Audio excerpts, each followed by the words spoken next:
Because it's one of the questions we're asking, in fact, and that is, there's cyclical unemployment, right? And there's also sort of, whatever it's called, chronic unemployment, right. Structural unemployment. What is there a solution to that, and if so, what do you think it is? Well, Sandy's right. Cyclical unemployment is that unemployment that's associated with the business cycle. So when the economy went into a deep recession, then the unemployment rate shot way up. But we didn't start from zero unemployment. We started from 4.5% unemployment. And 4.5% unemployment is pretty low. We've been down lower than that. We got down to 3.9% for a month or two during the big IT boom in 1999, right? But what's left down there, that 4% unemployment that's chronic is called structural unemployment. Part of it is also frictional unemployment, people just leaving one job and going to another. And so there's always that churning in the market. Somebody's always unemployed because they're between jobs, but they're about to get their next one, right? But then there's that layer of folks who are chronically unemployed. We call them the structurally unemployed. These are people who either because of their own histories and say they grew up in a neighborhood that had bad schools, that all you saw around you were people who were dysfunctional and had never really had jobs and were into substance abuse or whatever. People who never had a good work history and who are therefore very hard to hire and the first ones to get fired. Or alternatively, the other folks who are structurally unemployed are folks like those auto and steel workers after the recession of the early 1980s. Hundreds of thousands of them got laid off in that recession. The jobs never really came back.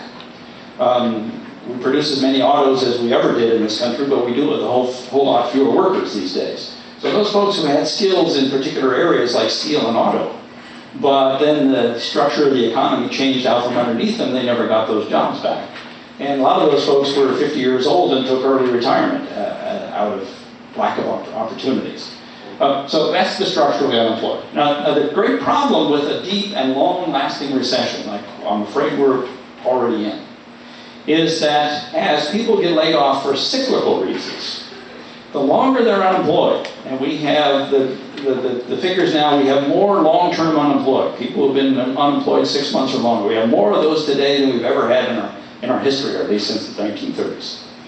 The longer you're out of work, the less likely it is you're ever going to get rehired, because your skills atrophy, right? You lose your contact with where you were employed before, and the people that you worked with even, and your understanding of what it takes to get a job and hold a job and do the work that you once did is deteriorating. And the longer that we stay in this recession, the more those cyclically unemployed are going to turn into structurally unemployed, I'm afraid. And that means that the unemployment rate is just going to, the minimum is going to be higher than it used to be, and that ain't going to be good. We've got unemployment now a little bit less than 10%. We started around 4.5% in 2006 or 7. So we've added a lot, and it's not going to come down very quick, but the longer we let it languish, the higher is the minimum that we're never going to be able to go below. So we're in danger of moving from an economy where 4.5% was full employment to an economy where maybe 6.5% or 7% is going to be full employment. And we're a long ways from that right now. It's going to take many, many months of rapid economic growth to bring the unemployment rate down to anywhere close to where we used to have it before, right? And it's going to take years, unless we can build up the pressure for more fiscal stimulus, which I think is still crucial. Well, thank you. Yeah.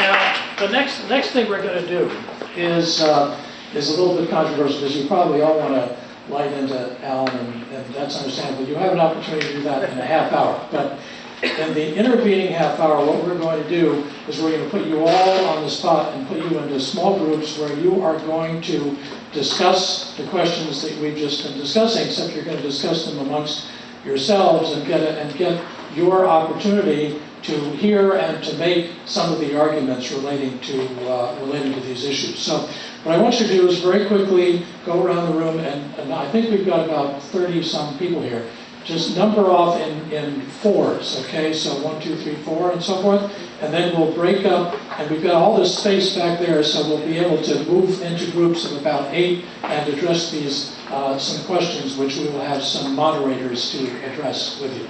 Okay, so, start. 1, 2, 3, 4. 1, 2.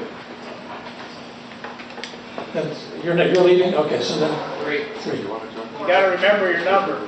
Yeah.